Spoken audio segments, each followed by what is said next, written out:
Iran में सत्ता के खिलाफ जारी देशव्यापी प्रदर्शन के बीच तनाव और बढ़ गया है। ईरान में लगभग 2 हफ्ते से जारी विरोध प्रदर्शन के दौरान हिंसा और दमन की कार्रवाई में अब तक 544 लोगों की मौत की खबर है। पिछले 16 दिनों से जारी प्रदर्शन में अब तक 10,000 से ज्यादा लोगों को गिरफ्तार भी किया गया।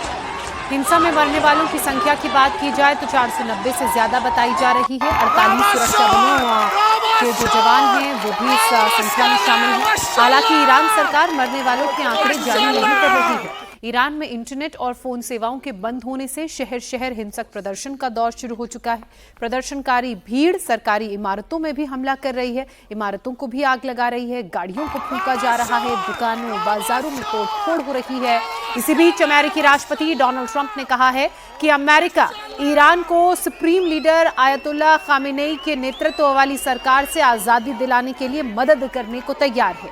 ईरान में जारी हिंसक प्रोटेस्ट के बीच ईरानी पुलिस प्रमुख अहमद रजा रादान ने एक बार फिर से चेतावनी देते हुए कहा कि पुलिस दंगाइयों पर सख्त कार्रवाई करेगी। इस वक्त ईरान के 31 राज्यों के 186 शहरों में प्रदर्शन चल रहा है। देश भर में 585 जगहों पर लोग सरकार के खिलाफ सड़कों पर हैं।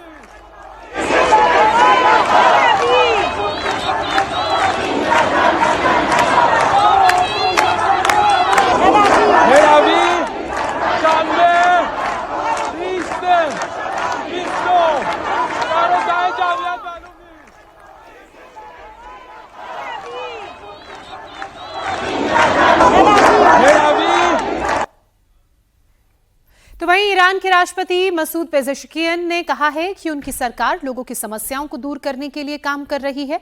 हिंसक प्रदर्शनकारियों को लेकर उन्होंने कहा कि इनसे सख्ती से निपटा जाएगा। राष्ट्रपति मसूद पेजेश्कियन ने आरोप लगाया कि यह अमेरिका और इजराइल की साजिश है।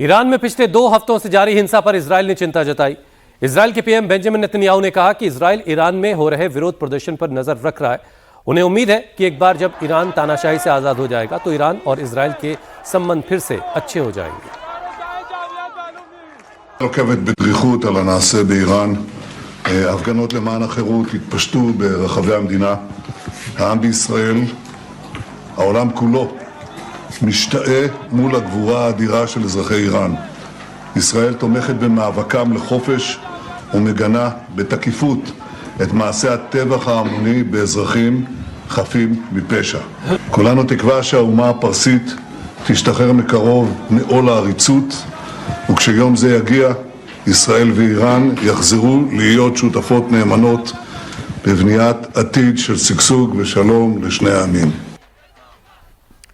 ईरान में बेरोजगारी और भुखमरी के खिलाफ जारी प्रोटेस्ट की गूंज जब दूसरे देशों में भी सुनाई दे रही है। रविवार को हजारों की संख्या में लोगों ने ईरान में प्रदर्शनकारियों के समर्थन में सेंट्रल पेरिस में मार्च किया। इस दौरान कई लोगों ने ईरानी राजशाही के झंडे लहराए। भीड़ में शामिल कुछ लोगों के हाथों में इजराइल और अमेरिका के झंडे भी दिखे। ये लोग ईरान में निर्वासित क्राउन प्रिंस रजा पहलवी की सत्ता में वापसी के पक्ष में रैली कर रहे थे। Étrangère est toujours nécessaire dans une révolution comme ça. Et quand on dit étrangère, ça ne veut pas forcément dire des bombardements américains, pas forcément. Mais il faut du soutien, il faut des boycotts, des actions. Mais évidemment, l'essentiel se fait là-bas. Reza Pahlavi, dès le début, il était pour la souveraineté nationale. Donc, il est pour le sécularisme en Iran. Ce qu'on veut, c'est la laïcité, séparation de la religion avec le pouvoir.